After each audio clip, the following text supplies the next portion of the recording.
ኃይሌ ገብረስላሴ ምንድን ያለው? መንግስት የሰጠው ምላሽ ትኩረታችን ነው። በጎንደር ከተማ ጉብኝት አድርገው የነበሩት የአሜሪካው አምባሳደር ኤርቪን ማሲንጋ ደጋግሜ እንደምመጣ ጠብቁኝ ሲሉ ተደምጠዋል። እንመለከተዋለን። ለሳምንታት የተሰወሩት ፕሬዝዳንት ሰውየው የት ናቸው? ህዝቡ ተደናግጧል። ይህንንም እንቃኛለን። ጤና ይስጥልን። የሰዓቱ የመረጃ ጥንቅራችን እነዚህንና ሌሎች ወቅታዊ ጉዳዮችን የሚያስመለክታችሁ ይሆናል። እንደተለመደው እየሰማችሁን አብራችሁን ቆዩም።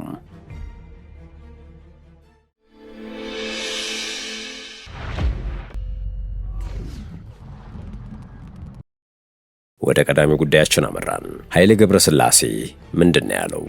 መንግስት የሰጠው ምላሽ።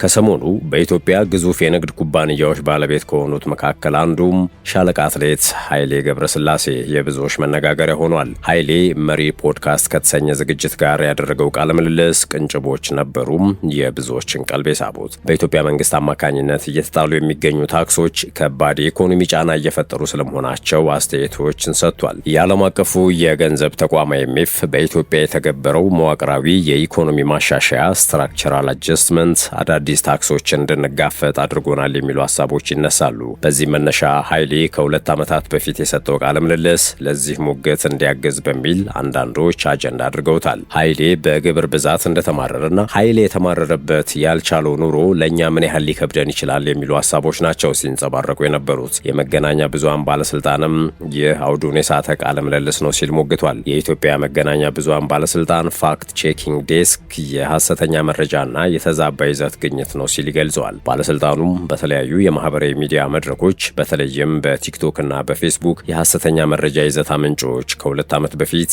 አትሌት ኃይሌ ገብረስላሴ የሰጠውን ሐሳብ አሁን የተሰጠ አስመስለው በማሰራጨት በህብረተሰቡ ዘንድ ግርታ መፍጠራቸውን አረጋግጫለሁ ይላል። የተሰራጨው ቪዲዮ ሙሉ በሙሉ የተዛባ ማኒፑሌትድ እና ከአውዱ ውጪ አውት ኦፍ ኮንቴክስት የቀረበ መሆኑንም አረጋግጫለሁ ነው ያለው። ይህም ህብረተሰቡን ለማነሳሳትና ውዥንብር ለመፍጠር ያለመ የሐሰተኛ መረጃ ዘመቻ መሆኑን የኢትዮጵያ መገናኛ ብዙሃን ባለስልጣን አደረኩት ባለው የፋክት ቼኪንግ ማመሳከሩን አስታውቋል። በመሆኑም ባለስልጣኑ ለህብረተሰቡ መረጃን ሳያጣሩ ለሌሎች አያጋሩ ሲልም ነው መልእክት ያስተላለፈው።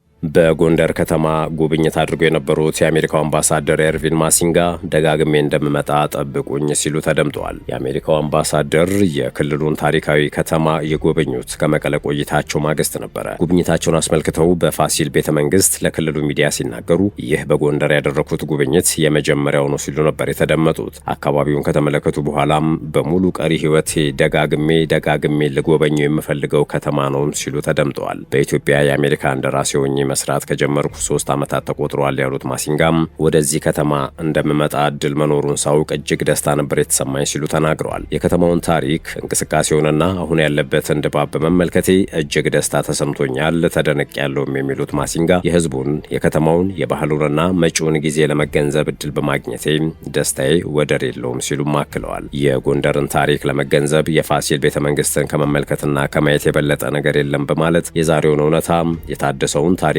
ቅርስ ለመገንዘብ መቻል ኢትዮጵያ በዓለም ታሪክ ላይ ያላትን ቦታ የሚያንጸባርቅ እንደሆነም አስረድተዋል። እናም የአሜሪካው አምባሳደር ኤርቪን ማሲንጋ ደጋግሜ እንደምመጣ ጠብቁኝ ሲሉ በማስታወስ ከቤተሰብና ወዳጅ ዘመድ ጋር ደጋግሜ እመጣለሁ ሲሉ ተደምጠዋል። ለሐዋሳ ቅዱስ ገብርኤል ንግስ በዓል በመቶ ሺዎች የሚቆጠሩ እንግዶች ይታደማሉ ተብሎ እየተጠበቀ ነው።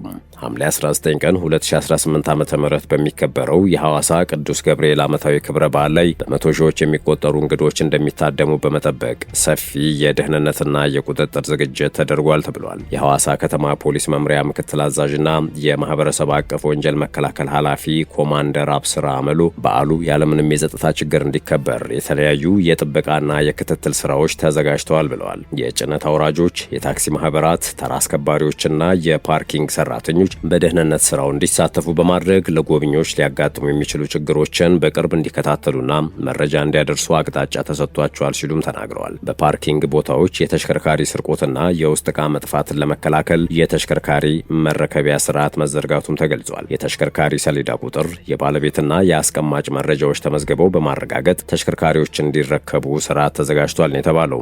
ዋናው የፓርኪንግ ቦታ መስቀል አደባባይ ላይ የተደረገ ሲሆን በአካባቢው ያሉ ተቋማትና ሌሎች ቦታዎችም ለፓርኪንግ እንዲውሉ ተደርገዋል። በተጨማሪም የቤተ ክርስቲያን ሰንበት ተማሪዎችና ሌሎች አጋዥ ኃይሎች ለቀን ቅኝትና የመረጃ ስራዎች እንዲሰማሩ ተደርጓል። የስውር መረጃ ክትትልና የፖሊስ ፓትሮል ስራዎችም ተጠናክረዋል ነው የተባለው። በሆቴሎችና አልጋ ቤቶች ላይ የዋጋ ጭማሪ እንዳይኖር ቁጥጥር ተደርጎ የአገልግሎት ዋጋዎች እንዲለጠፉና የዋጋ ጭማሪ በማድረግ ደንብ የጣሱ 2 ተቋማት ላይ እርምጃ መወሰዱን ኮማንደር አብስራ ገልጸዋል። እንግዶችን ለመከታተል አዳሪ እንግዳ የተሰኘ የመረጃ ስርዓት እየተጠቀሙ ሲሆን የቀን ቅኝት፣ የሌሊት ፓትሮልና ድንገተኛ ፍተሻዎች እስከ በዓሉ መጠናቀቂያ ድረስ እንደሚቀጥሉ ነው የተገለጸው።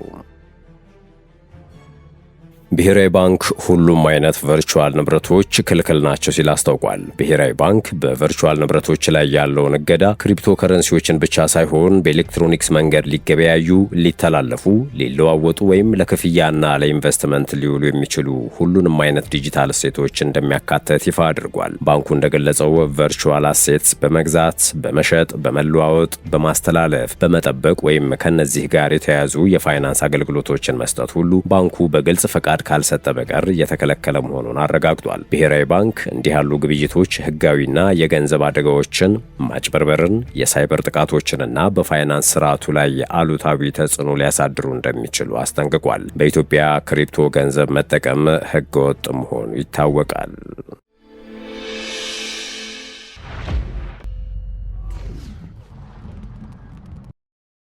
የሸገር ታይምስ ነው። የሰዓቱ የመረጃ ጥንቅራችን እንደቀጠለ ነው። ለሳምንታት የተሰወሩት ፕሬዝዳንት ሰውየው የት ናቸው?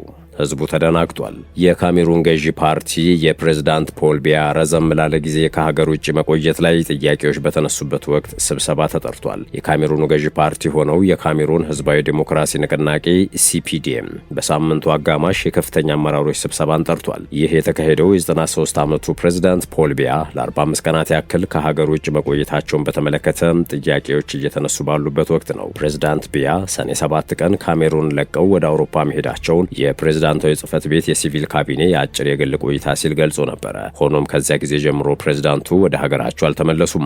መንግስትም መቼ እንደሚመለሱ የሚገልጽ መረጃ አልሰጠም። የሲፒዲኤም ማዕከላዊ ኮሚቴ ዋና ጸሐፊ ዣን ኩንቴ አስቸኳይ ስብሰባን ጠርተዋል። የስብሰባውን ዝርዝር አጀንዳ ግን አልገለጹም። በኋላ በሰጡት መግለጫ ብቻም አስፈላጊ የሥራ ስብሰባ ብለዋል። ስብሰባው ከፕሬዝዳንቱ ረዘም ላለ ጊዜ ከህዝብ እይታ መራቅ ጋር በቀጥታ የተያያዘ መሆኑን የሚያሳይ ይፋዊ መረጃ እስካሁን አልተሰጠም። የፕሬዝዳንት ቢያ አሁን ያደረጉት የውጭ ጉዞም እስካሁን ካደረጉት ሁሉ ረጅሙ መሆኑ ተገልጿል። እንደ አውሮፓውያን አቆጣጠር በ2024 ተመሳሳይ ረዘም ያለ ጊዜ ከሀገር ውጭ ከቆዩ በኋላ መንግስት ስለ ፕሬዝዳንቱ ጤና ሁኔታ የሚደረጉ ውይይቶች እንዲከለክሉ ተገዶ ነበረ። የፕሬዝዳንቱ ከህዝብ እይታ መራቅ ላይ አንዳንድ የተቃዋሚ ፖለቲከኞች አስተያየት ከመስጠት ግን አልተቆጠቡም። የተቃዋሚው የካሜሩን ዴሞክራሲያዊ ህብረት ፓርቲ ከሰሞኑ ባወጣው መግለጫ ባለስልጣናት የመንግስት ስራ ቀጣይነትን በተመለከተ ለህዝቡ አስፈላጊውን ማብራሪያ ሊሰጡ እንደሚገባ ጠይቋል። በመንግስት በኩል ግን ፓርቲው ለቀረበለት ጥያቄ ምላሽ አልተሰጠም። መንግስት በቀደሙት ጊዜያት ፕሬዝዳንቱ ለሕክምና ምክንያት እንደሚቆዩ የሚወጡ ሪፖርቶችን ውድቅ በማድረግ ቢያ ከሀገር ውጭ ሆነው የመንግስትን ስራ በብቃት መምራት እንደሚችሉ ይገልጻል። በሚያዝያ ወር የካሜሩን ህግ አውጪዎች የምክትል ፕሬዝዳንት ስልጣንን እንደገና እንዲቋቋም ፈቅደዋል። ይህ ስልጣን ፕሬዝዳንቱን በመተካት የመጀመሪያ ተተኪ የሚሆን ቢሆንም እስካሁን ማንም ሰው ወደዚህ ስልጣን አልተሾመም። በተጨማሪም ፕሬዝዳንት ቢያ ባለፈው ጥቅምት ወር የድጋሚ ምርጫ ድል ቢያገኙም አዲስ መንግስት ካቢኔ እስካሁን አልመሰረቱም። ውድ የሸገር ታይምስ ቤተሰቦች የሰዓቱ የመረጃ ጥንቅራችን ይህን ይመስል ነበር። ስለተከታተላችሁን ከልብ አመሰገነን። በያላችሁበት ሰናይ ጊዜን ተመኘን።